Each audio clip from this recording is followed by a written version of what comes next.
bueno, ahora es el turno de la ponencia de Magíster María Cecilia Galimberti Oliveira, que es docente de la Universidad Nacional Hermilio Valdizán de Huánuco, en Perú, la UNGEVAL. Participa en representación del Colegio Profesional de Antropólogos. Y bueno, el título de la ponencia se llama Etnografía y la medicina tradicional peruana. Y cabe resaltar, hay que hacer recuerdo que la magíster tiene una licenciatura en antropología por la Universidad Nacional de San Antonio Abad del Cusco. Es máster en antropología médica y salud internacional por la Universidad Rovira y Vigili de Tarragona, España, y maestro en gestión del desarrollo social por la Universidad Nacional de Emilio Valdizán, de Huánuco, Perú. Es doctorada en comunicación e interculturalidad por la Universidad de Valencia, España, especialista en investigación cualitativa con enfoque etnográfico por la UNGEVAL. Ha participado en numerosos eventos académicos nacionales e internacionales, autora de numerosos artículos y autora de 2 libros, Amores iguales, amores distintos, biografías amorosos de la posmodernidad, y Un amor por el beduino, entre viajes, curanderas u oráculos. Actualmente es docente de la Facultad de Medicina de la Universidad de Emilio Valdizán. Tiene a su cargo cátedra de antropología médica, que que le ha permitido realizar numerosos viajes de estudios dentro del país con sus alumnos para estudiar el sistema médico tradicional del Perú. Título de la ponencia: Etnografía y la medicina tradicional peruana. Bueno, muchas gracias por la presentación. Muchas gracias a la Universidad Católica Boliviana por la invitación. Me siento muy contenta de poder participar en el segundo encuentro de antropología y les hago llegar el abrazo fraterno del Colegio Profesional de Antropólogos del Perú. Entonces, como ya no tenemos tiempo, voy a compartir pantalla. Perfecto. Muchas gracias. Le hago recuerdo, 20 minutos, yo le voy a hacer recuerdo y después pasamos con las preguntas, ¿no? A ver, vamos a ver. No visualizo mi documento. A ver, no sé si, a ver. Sí, acá está. Muy bien, no sé si lo están viendo. Sí, estamos viéndolo. Ya, entonces vamos a ver la dimensión etnográfica en la medicina tradicional peruana. Y para eso vamos a ver primero cuál fue el objetivo, ¿no?, de este trabajo de investigación que realicé, conocer la importancia de la dimensión etnográfica en la medicina tradicional peruana. Para ello utilicé la metodología cualitativa de enfoque etnográfico que me permitió realizar entrevistas a 3 curanderas, 20 pacientes que fueron tratados con la medicina tradicional peruana. Como técnicas de investigación, utilicé la entrevista, la observación participante, que me permitió participar directamente en las actividades realizadas por los informantes. Y para el sistema de procesamiento de datos, utilicé el sistema Atlas-T. Entonces, vamos a ver en primer lugar qué es la etnografía, ¿no? La etnografía es una rama de la antropología cultural, pero también es un género literario que sirve para explicar la lógica de todo sistema de comportamiento humano. Es el estudio del otro con sus particularidades, que es lógico y normal dentro de su propio contexto, según Di Giacomo. Pero también la etnografía, pues, es mantener una conversación con los otros, es abrir un canal de comunicación con los otros, ser accesibles a los seres humanos, que son diferentes, y colocándonos dentro del marco de vida de las propias personas y familiarizándonos con ellos. Hipócrates utilizó la etnografía, ¿no?, como una técnica para describir la conducta humana, la vida social y cultural, basada en el trabajo de campo y en la observación participante, es decir, él hizo una antropología narrativa.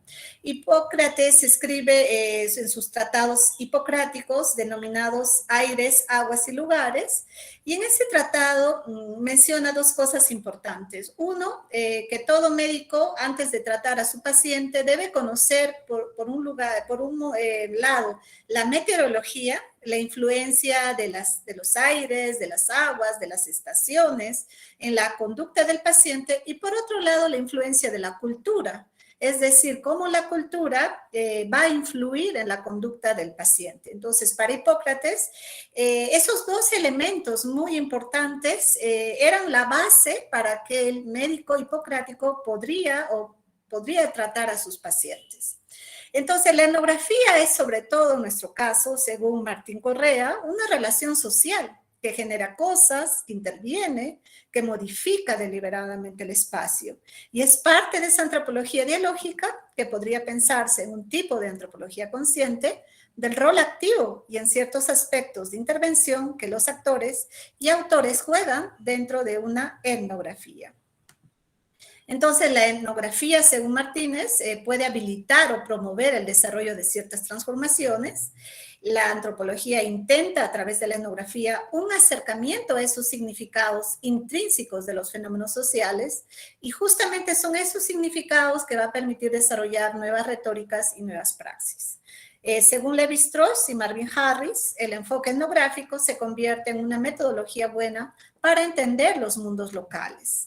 Entonces, en los resultados muestran estas dos dimensiones etnográficas. Uno, la dimensión EMIC, que me permitió recoger el punto de vista de los pacientes relacionados con sus experiencias próximas de salud y enfermedad, lo que ellos dicen que hacen, lo que piensan, recuperando la experiencia de la enfermedad. Y por otro lado, la dimensión ETIC, que son experiencias distantes, que son los conceptos generales, que provienen de un discurso profesional y que vendría a ser, pues, la teoría. Entonces, el modelo EMIC explica el comportamiento de los miembros de una cultura según las definiciones de la misma comunidad. Y en este caso, la etnografía es un método de investigación, es una forma de exposición que tiene su origen en la antropología cultural, pero por sobre todo es una forma de vida, según Arthur Kleiman.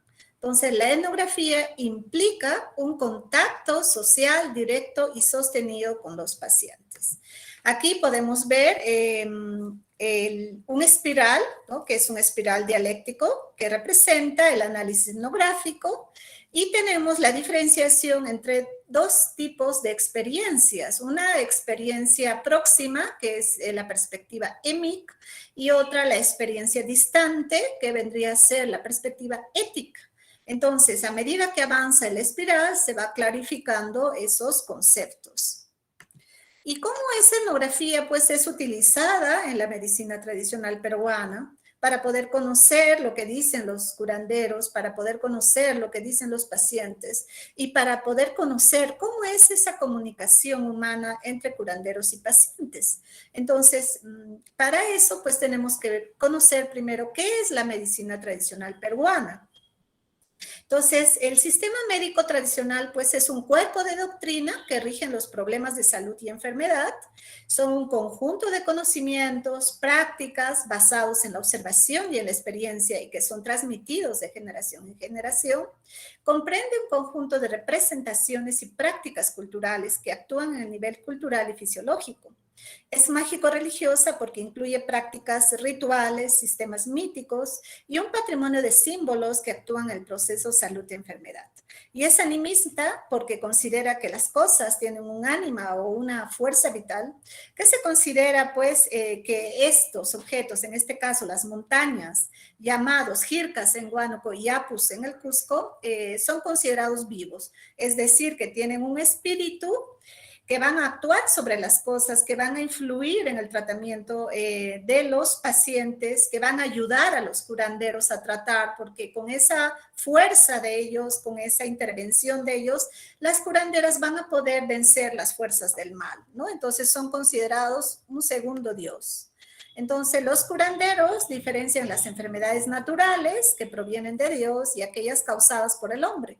Y esas causadas por el hombre, esas enfermedades se conocen con el nombre de síndromes culturales y son conocidos pues como el daño, la brujería, el mal de ojo y la envidia. Entonces, cuando el paciente va donde el curandero va a preguntar a su hoja de coca si ese paciente es para el médico o es para él. Si es para el médico, pues obviamente las hojas saldrán volteadas, y si es para él, las hojas de coca saldrán de cara.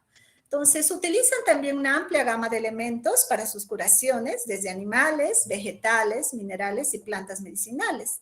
En época de los incas, pues los curanderos, que era el Hampi Camayo, el curador, el sanador, utilizaba una piedra negra bastante pesante, que era un meteorito y que se conocía con el nombre de Jihuero Rumi.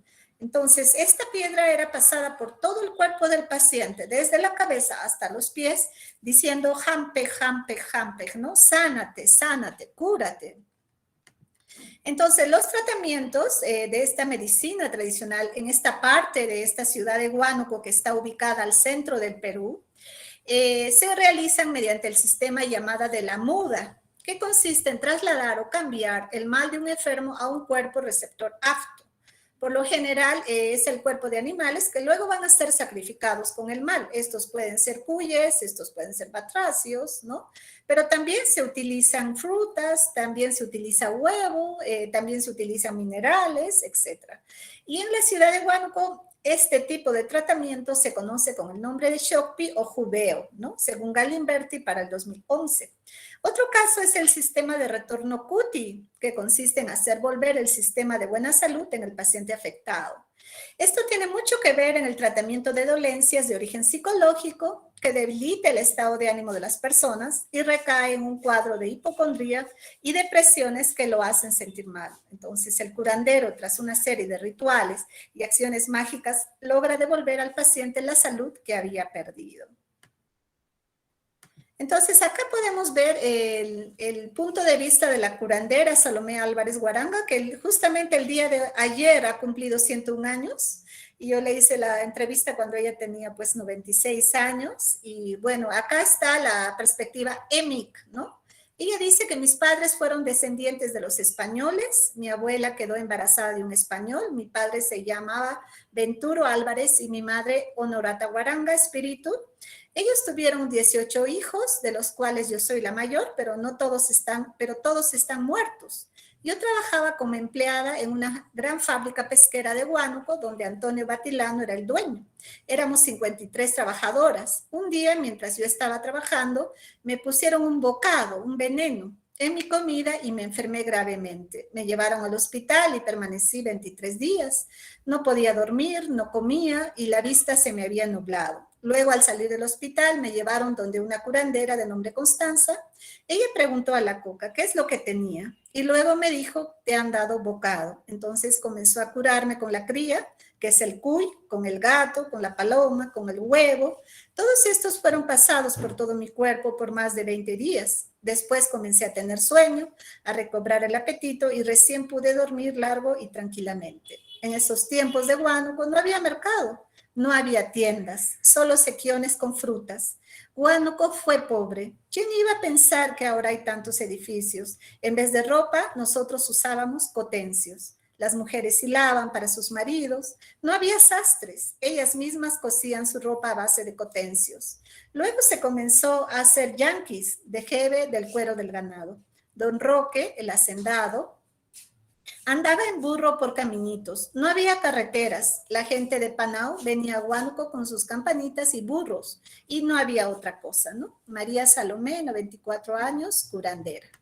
Entonces, ella es María Salomé, está preparando un baño de florecimiento, ha utilizado los pétalos de las flores que les llamamos pompas, de color blanco y color amarillo, y está mezclado con hojas de ruda, macho y hembra, y hojas de purunruda, ¿no? Que son especial para combatir el daño y también combatir el cerro. Cuando el cerro te agarra, pues te enferma y si no te curas te puede mandar la muerte. Entonces, esas plantas de la ruda, la purunruda, son especial para contrarrestar el mal y el cerro. Acá tenemos a sus jircas.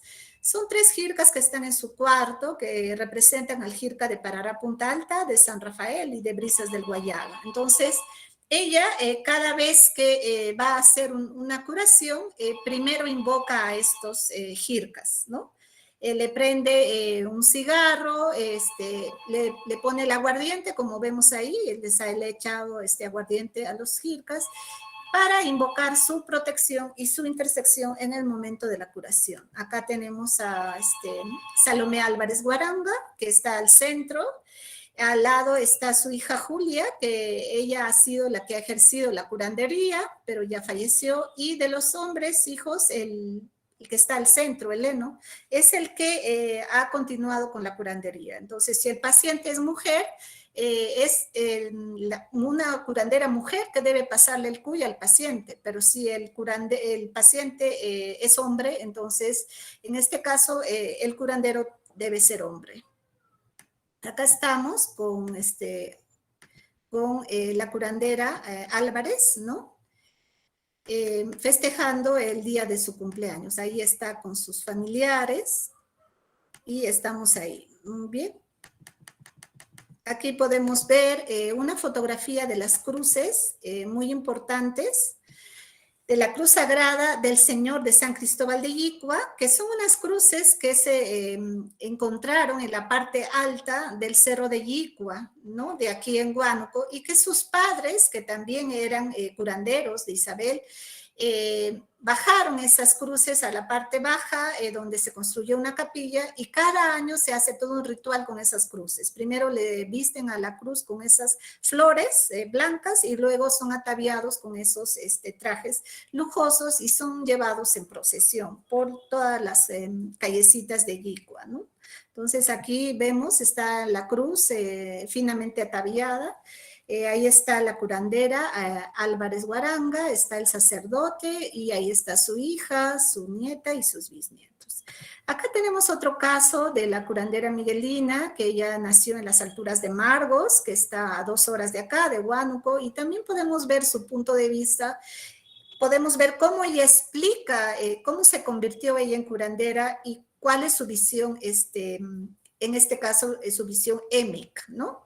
Entonces ella dice, ¿no? La primera vez que hice una curación fue a mi cuñado, el esposo de mi hermana. Él había quedado discapacitado al caerse del 3er piso de su casa con su brazo derecho que lo llevaba inutilizado y siempre colgado. Nadie había podido curarlo. Un día me presenté a la casa de mi hermana y le dije que había venido a curarle a su marido. Mi hermana me respondió, ¿sabes curar? Le contesté que sí, pero previamente antes de llegar a la casa de mi hermana, en la mañana había visitado al cerro y a la cruz de piedra que existía en el lugar de Margos. Le pedí al cerro y a la cruz que me ayudaran, que me dieran fuerza, coraje y me ayudaran en esta curación. Luego, cuando estuve en la casa de mi hermana, cavé un hoyo profundo en el lugar donde mi cuñado se había caído del 3er piso. Luego pedí a mi hermana un cuy. Mi hermana fue a pedir a la vecina, pero la vecina no quería prestar ni vender. Entonces agarré un conejo de Castilla negro y le froté a mi cuñado por todo el cuerpo y en especial por el brazo. Después metí al conejo dentro del hoyo acompañado de coca, cigarro, aguardiente y otros regalos para el cerro y lo enterré vivo al conejo con todas estas cosas. Había en la casa durante la curación 10 personas que ayudaban a chacchar la coca para que la curación sea exitosa y no nos gane los malos espíritus. Pero luego la gente se iba durmiendo y era necesario soplarles aguardientes en la cara para que despertasen. Cuando finalizamos el trabajo, la cabra que se encontraba afuera en la cancha entró gritando y corriendo a la casa. Luego le eché aguardiente en el cuerpo y se fue. Luego un sapo que se encontraba afuera en el jardín entró gritando y corriendo a la casa. Y también le eché aguardiente y se fue. Cuando todo había terminado, finalmente nos fuimos a dormir y en mis sueños se presentó el Jirka diciéndome, ¿qué mierda has comido? ¿Comiste tocos o has comido chochos? Que me has ganado, pero falta la segunda vuelta. Entonces acá tenemos la curandera Miguelina, estamos en las alturas de Margos, ese es el Jirka, la representación del Jirka con Chapata Yanarrucu, que cuando ella era niña de 10 años veía a su padre que él venía a esa parte donde ellos vivían y le hablaba al Jirka, le decía que cuando vengan los abigeos, que eran los ladrones, a robar su ganado, que le avisaran. Entonces el Jirka silbaba y entonces cuando el Jirka silbaba, su padre ya sabía que eran los ladrones que venían a robar su ganado y sacaba su pistola para matarlos. Y él había matado a varios ladrones abigeos que se dedicaban a robar ganado. Entonces, por eso les llamaban a los Fernández, a su familia de ellos, los matones, porque mataban a los ladrones, ¿no? Entonces, su padre también, siempre ella veía que desde niña, su padre venía aquí y también entregaba al Jirka una serie de cosas, de elementos como coca, aguardiente, caramelos, cigarros,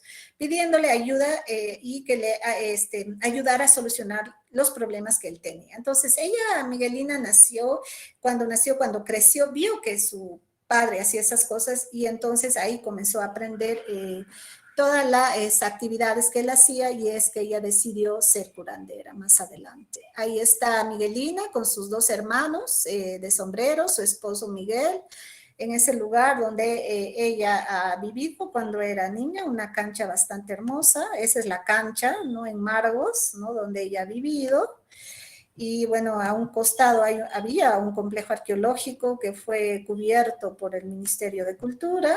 Acá está Miguelina en su casa, donde ella vivió cuando era niña, cuando tenía 10 años, y que luego tuvo que salir porque había muchos aguijeos. Acá tenemos una vista panorámica de Margos, de las alturas de Margos, que bueno, es un lugar donde hace bastante frío. Y finalmente, pues, la etnografía facilitaría una adecuada comunicación e interacción social basada en el paciente como ser humano, como una herramienta de compromiso social y de mayor equidad y justicia social en salud. La perspectiva etnográfica ampliaría la visión de los médicos y personal de salud, dejando de centrarse no solo en el órgano enfermo, sino sobre todo en el paciente, en su sufrimiento, subjetividad, narrativa, expectativas. Según Gaona, la etnografía posibilitaría explorar una realidad poliforma, compuesta de identidades múltiples y de constantes metamorfosis. Estos se hallan anclados en espacios particulares, con un mundo social cotidiano que influye en las edificaciones culturales, donde se debe relacionar a la persona con el mundo. La etnografía profundiza en el estudio del sufrimiento humano, en remarcar la experiencia de la enfermedad como un proceso interpersonal, en un contexto moral, y en considerar la enfermedad no solo como un ente biológico, sino sociohistórico, teniendo en cuenta el juego de relaciones sociales. Gracias por su atención. Muchas gracias y excelente la exposición, realmente para ampliar los conocimientos de la antropología médica, ¿no? Y bueno, conocer otras experiencias. Bueno, ahora vamos con las preguntas que, bueno, pueden levantar la mano en este momento para que los podamos escuchar o escribirlo también, ¿no?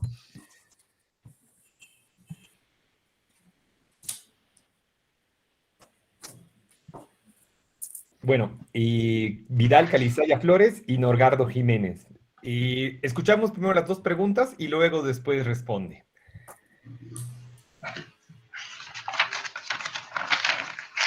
Y tienes la palabra y Vidal Calizaya Flores. Ahora sí se escucha, ¿verdad? Sí, sí.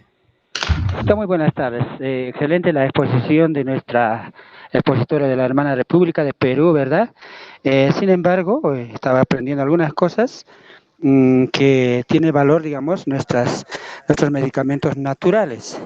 En ese entendido, como casi entre Perú y Bolivia tenemos casi las mismas costumbres, y me pareció excelente la exposición. Solo mi pregunta era, había un poquito entre esta exposición, un poquito entre un vidente por acá, por ejemplo, yo soy del contexto de Oruro, tenemos videntes que llevan también el mismo material sobre las piedras y por supuesto la expositora es antropóloga, pero también parece que tenía también rasgos de vidente, ¿no? En ese entendido, solo quería saber, en cuanto a las piedras, la piedra blanca entre la negra, la que decía, porque acá tenemos variedad de piedras, y cómo podríamos curarnos, digamos, frente a alguna enfermedad con las piedras. Esa es mi pregunta, gracias. Muchas gracias. No sé, voy a esperar la segunda pregunta y luego contesto. Exactamente. Norgardo, tienes la palabra. Sí, a ver, lo siguiente, ¿no? Acá en Cochabamba hicimos un trabajo de carácter etnográfico financiado por la OMS en Cobar y Medio, en la provincia de Tiraque, ¿no? Y obviamente ahí en ese trabajo etnográfico de antropología estaba Tomás Huanca, un antropólogo muy conocido, investigador de La Paz. Estaba a la cabeza de esta investigación, pagada por la OMS y la Universidad de Johns Hopkins de Connecticut de los Estados Unidos. Había una mortalidad altísima en niñas con IRAS, ¿no? Y sin embargo se había incorporado millones de dólares para erradicar esto en Cochabamba, el Valle Alto. Y sin embargo encontramos en la investigación que había una dicotomía, una contradicción entre la medicina tradicional y la medicina occidental. Por ejemplo, hay una categoría de mancharisca, que utilizaban los comunarios, y mayormente cuando al médico se le decía que está con mancha arisca, obviamente reaccionaba con una mentalidad occidental y decían, estas señoras están hablando tonteras, ¿no? Y así. Entonces, supongo que, bueno, a partir de esa investigación se puso en vigencia el Viceministerio de Medicina Tradicional en el Ministerio de Salud, porque estaba en el Ministerio de Salud en Bolivia, ¿no? Entonces, se ha avanzado en el país, se ha hecho las competencias, por ejemplo, de la medicina tradicional, ¿no? Se ha podido certificar las competencias de las parteras en Bolivia. Tenemos certificación de competencias de las parteras. Se ha reconocido la medicina tradicional con un viceministerio, ¿no? En el país, a partir de estos estudios, ¿no? Y la carrera de medicina de la UNSA ha incorporado la antropología médica, antropología cultural en su pensum. Otras carreras no, para ver justamente esta problemática, ¿no? En todo caso, le doy este comentario y para ver, digamos, somos del contexto cultural similar, ¿no? No estamos lejos, ¿no? Parece que hay un estancamiento hasta ahí, ¿no? Y un poco ha ido, digamos, minando a la medicina tradicional lo que de repente se comprende como el esoterismo, ¿no? Y la magia, ¿no? Que obviamente son parte de la medicina tradicional, sin embargo, como antropólogos tenemos que tener una explicación acerca de la realidad y a la cientificidad, ¿no? Seguimos pensando positivistamente, pero tiene que ser así en alguna medida para que podamos conciliar un poco estas dos medicinas, ¿no? Entonces, ¿en qué medida, digamos, a estos avances está proyectando usted, que es experta en este campo, no solamente para Perú, sino también en Bolivia, la medicina tradicional? Y ha sido reconocida, le doy ese antecedente en el país, en Bolivia. Ya, muy bien. Entonces, voy a hablar primero sobre las piedras. Es muy importante utilizar las piedras. Yo al menos lo utilizo para mí misma, para sanarme. Cuando tengo dolores de cabeza, cuando tengo algún dolor, pues utilizo estas piedras. Las piedras que en este caso son cristales, ya no son esos meteoritos como lo utilizaban los incas, pero bajo ese mismo principio de la muda, son muy importantes el uso de estas piedras para poder curar sobre todo los dolores. Entonces, yo incluso llevo piedras porque estas piedras absorben la negatividad y también nos ayudan, son receptivas, ¿no? Esta piedra de amatistas, por ejemplo, que te da paz, te da tranquilidad y equilibra tus emociones. Entonces, es muy importante llevar una amatista para poder equilibrar tus emociones y para poder darte tranquilidad y paz. Esta piedra, este cuarzo blanco que llevo acá en este lado, también es muy importante porque es receptivo para la negatividad. Entonces, los cuarzos blancos siempre van a jalar toda la negatividad que nosotros tenemos en nuestro ambiente. Y entonces nos va a defender de estas malas energías negativas, mal de ojo, envidia, que siempre no estamos libres, o sea, que siempre nos acechan, ¿no? Y entonces, dependiendo, cada piedra tiene una función. Las piedras negras, por ejemplo, nos dan poder, nos dan empoderamiento, nos hacen más fuertes, más aguerridos, de más lucha. Entonces, podemos también llevar una piedra negra o también pasarnos con una piedra negra cuando el dolor de cabeza es muy fuerte.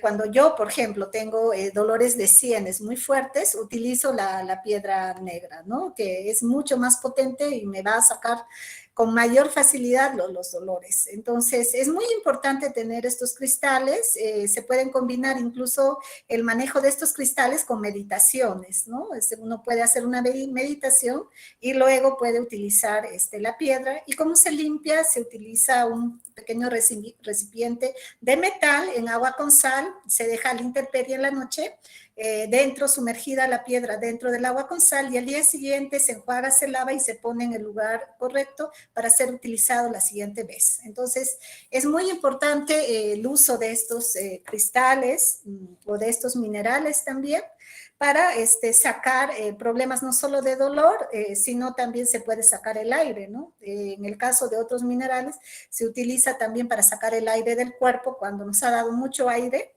entonces el aire nos enferma. Entonces, pasándonos con ese mineral, nos saca el aire del cuerpo. Las curanderas utilizan también otro mineral que es pasado por el cuerpo y luego lo ponen dentro de una sartén y ese se derrite, ¿no? Se derrite y ahí forma una figura y de acuerdo a la figura, la curandera descifra qué es lo que te ha pasado, qué es lo que te ha hecho de acuerdo a la figura que ellos ven. En cuanto se refiere a lo que plantea nuestro colega Nogardo, creo que es muy importante, hemos avanzado bastante en cuanto se refiere a esa dicotomía entre la medicina científica y la medicina tradicional.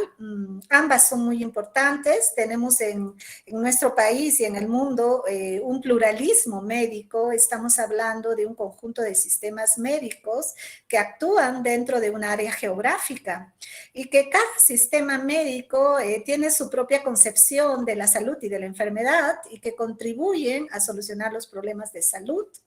En este caso, en el caso de Perú, la gente recurre a la biomedicina para tratarse sus problemas de salud con la medicina científica, con los medicamentos, pero por otro lado también recurre mucho a la medicina tradicional, a las curanderas que pasan en esta parte de aquí del centro del Perú, que pasan con el cuy y que pues necesitan de la intervención de los jircas y de los apus y por lo tanto hacen siempre ofrendas y regalos a los jircas y a los sapus para tener no solamente salud, sino también le piden amor para tener una pareja, para tener un buen trabajo, para tener éxitos en la vida, ¿no? De una manera integral.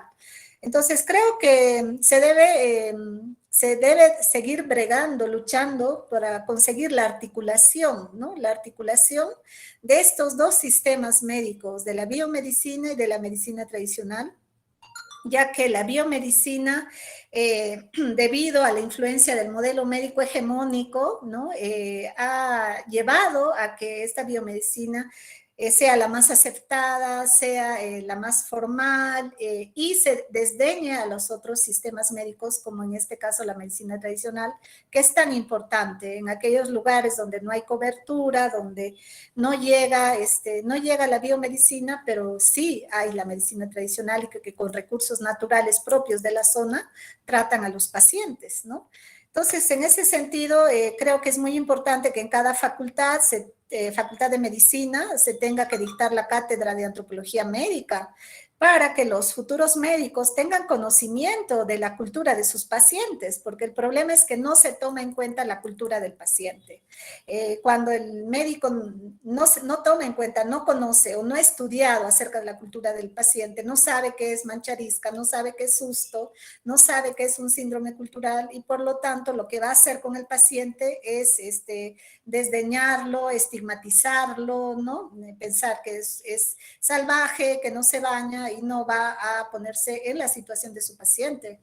Entonces es muy importante que todas las facultades de medicina tengan esta cátedra de antropología médica para que estos futuros médicos tengan nociones de antropología, para que puedan utilizar la antropología médica en el servicio que hacen con los pacientes, mejorar el trato a los pacientes y sobre todo conocer.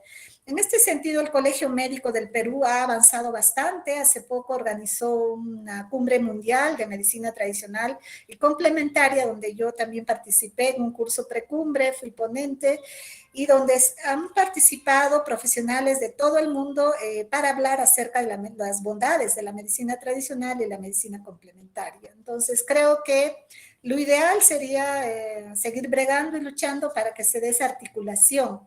No queremos que las medicinas estén divididas, queremos que se dé una articulación y que por lo tanto haya una mejor comunicación, una mejor comprensión y conocimiento de la cultura del paciente, porque la cultura determina la conducta. En este caso, la cultura va a determinar el estar sano o el estar enfermo.